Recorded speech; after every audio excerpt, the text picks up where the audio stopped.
Hey Tech Math, thanks for being flexible with me being gone today. Your job today is to fill out the guided notes on the back table. Hopefully you've already picked those up. I will be checking these for completion tomorrow. I will also be checking the homework tomorrow, so make sure you have that done. I also just want to let you know that we have our tests coming up. So tomorrow will be a review day. We will have our test on Wednesday. And then Thursday, I am in the process of planning some kind of activity to end this unit. So there's your week's update. Let's get started. The basics. A triangle has how many degrees when you add up all of its angles? Well, it has 180. So in that first blank on your worksheet, you're going to put 180. In the second blank where it says in triangle ABC, the sum of those angles, also write 180. This should be a review for most of you. So if I give you these two examples, say find x, the easiest way to find x is to say 180, which is the total number of degrees in the triangle, minus 80 minus 60 is going to equal whatever is left over, and that's x. So 180 minus 80 is 100. 100 minus 60 is 40. So your final angle is going to be x equals 40 degrees. Yes, you have to put a label on it. I cannot do the degree symbol quickly here, so I'm going to write it out. We can also double check that answer because 40 degrees is an acute angle. This angle is acute, so we are good to go. We know that we are right. This shows a rectangle that has been cut diagonally, but it doesn't change how we find our answer. We're still going to subtract those two given angles, and it will result in x. So in this case, 180 minus 90, I'm going to do that one first because I know it's 90. 90 minus 60 is 30. So our final answer is x equals 30 degrees. I double check, make sure this is acute, make sure this is acute. We are good to go. One thing you can also check is if you ever get an obtuse angle as your answer, you have to make sure that your two other angles are acute. You cannot have more than the one obtuse angle. It will not work. So next up is the Pythagorean theorem. This is one of my favorite theorems in the world, so I'm really sad that I'm not there to actually teach it to you guys in person. But nonetheless, a right triangle has special names for each of its parts. We don't say that it has only three sides. We use more specific names. So a right triangle is made of two legs, which are just the two sides next to the 90-degree angle, and the hypotenuse, which is always the side across from the 90-degree angle. And you can always remember which one's the hypotenuse because if you turn that little 90-degree symbol into an arrow, it points directly at the hypotenuse. So on your sheet, please label the triangle with the same pieces that mine has. It's going to be, let me move this back. It'll be this triangle here that I've put on your sheet for you. I'll give you just a minute to do that. If you need to pause the video, you can also do that now, and then move on as soon as you have those labeled. I'd also like you to label that little 90-degree symbol. We need that to tell us that it is in fact a right triangle. Moving on, the formula for Pythagorean theorem is a squared plus b squared equals c squared. And the important note beneath your formula blank is that c is always the hypotenuse. It's always the longest side, and it is always across from the 90-degree angle. And I'm going to add that in right now so that we remember. Right across from that little box. All right.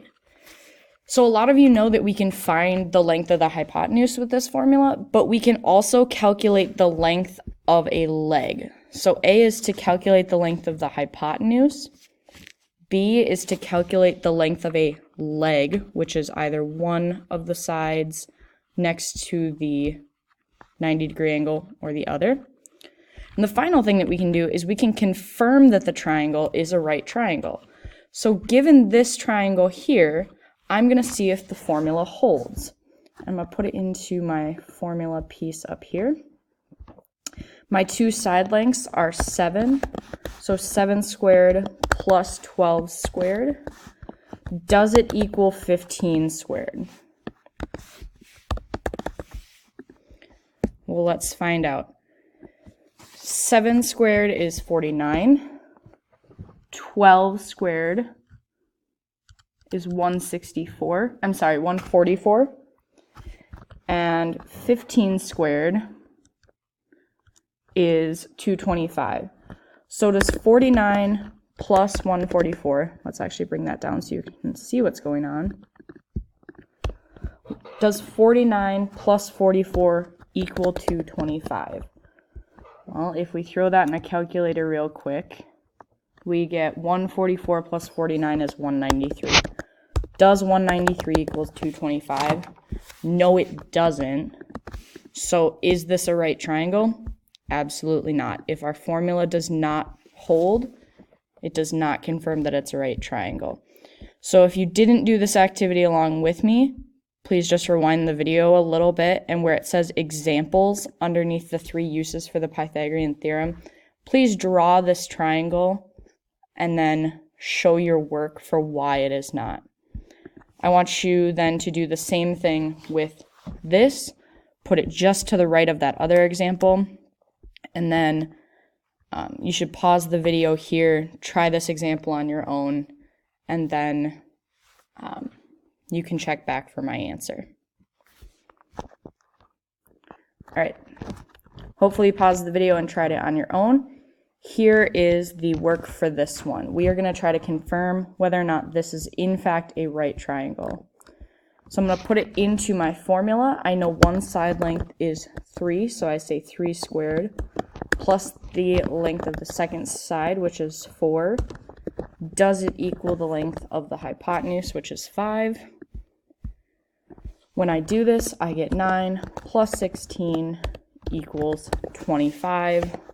25 does equal 25, so this is in fact a right triangle.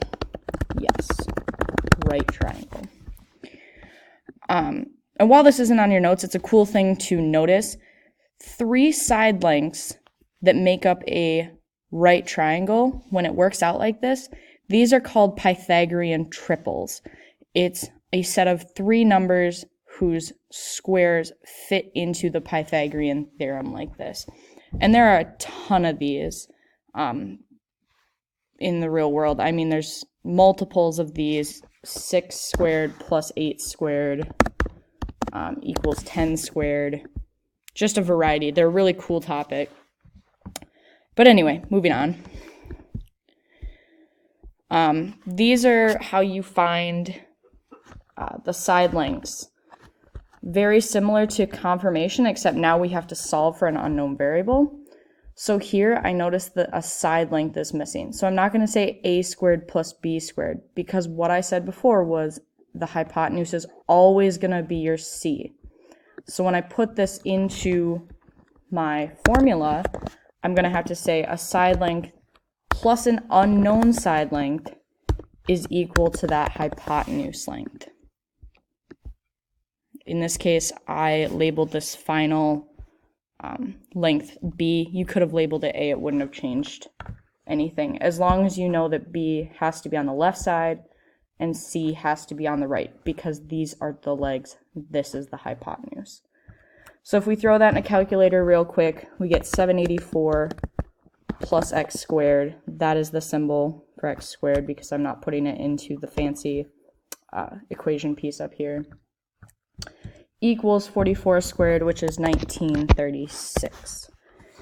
To solve this, we subtract 784 to the other side, and we get, I'm sorry, this should have been a b squared, because that's the side length we're looking for. B squared equals 1152. And then to undo the square of something, we take the square root of both sides. So the way that this is written is square root of b to the second equals square root of 1152. It equals b on the left side, and it equals an not very nice number on the other side, but if we want to round that off, it's going to be about 33.9 millimeters, approximately. There is a lot more decimals with that. So that is how you show the length of a missing side. I personally like to find the hypotenuse a lot better because we can just put these two numbers in on the left side and solve for what's left over. We don't have to go through any of this extra step. So 6 squared plus 8 squared equals our missing value, which is c. If you'll notice from my last slide, this was a Pythagorean triple. Kudos to you if you remember what c was. If you don't, that's okay. We can still solve it the same way we normally would and say 6 squared is 36 plus 64, which is 8 squared, equals c squared. It's going to be 100 on one side. It'll be c squared on the other. When we take the square root of both sides, we get c equals 10. So the length here of c is 10 feet. That is how you use the Pythagorean theorem. Quick review for the area of the triangles formula. This is always just going to be base times height. Now in this one we have to solve for height, or I'm sorry, 1/2 base times height. So in this one we'd have to solve for height and then take that 28 times the height divided by 2. This one we would take 6 times 8 divided by 2 to get the area. However, we don't always have a height given to us. In this case, the height would be this little, this dotted line right down through here. But because we don't have that, we're going to have to use Heron's formula. Heron's formula allows us to find the area of any triangle as long as we have all three side lengths. And we do this in 2 steps. We need to find the semi-perimeter, which is the first blank under Heron's formula. And then here's the formula for that, where A, B, and C are the side lengths it gives us. And then we find the actual area using the semi-perimeter that we found. So that formula is here. I'm going to have you pause the video, write those down, and then unpause, and you will see the examples. So this is the one right next to the problem. So the first thing we need to do is find the semi-perimeter. And the semi-perimeter is going to be S equals A, which is 245, plus B, which is 220, plus C, which is 240, all divided by 2. When we simplify that, we find that our semi-perimeter is going to be 352.5. S equals 352.5. Once we've got that, we can use the second formula, this one down here. I'm actually just going to copy that over. And we'll edit it into 352.5. So wherever I saw S, I'm going to now put 352.5.